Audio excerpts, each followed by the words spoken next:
কৰা সত্য চাৰিওফালে শুনিবলৈ পাইছো মানুহ গোপিনীৰ কষ্ট তোৰ কলিয় পিছলৈ হেনো তোৰ কখন নৰকাসুৰৰ বিৰুদ্ধ আচৰণ কৰিছে ইমান অহংকাৰ সামান্য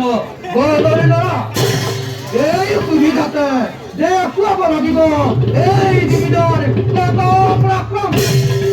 বুজিব পাৰো তাক বুজিব পাৰো তাক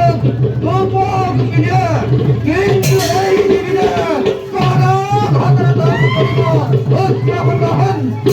যাওঁ মই প্ৰয়োজন হলে প্ৰাগ জ্যোতিষপুৰলৈকে গৈ মোৰ মনৰ হেঁপাহ কৰো প্ৰাণ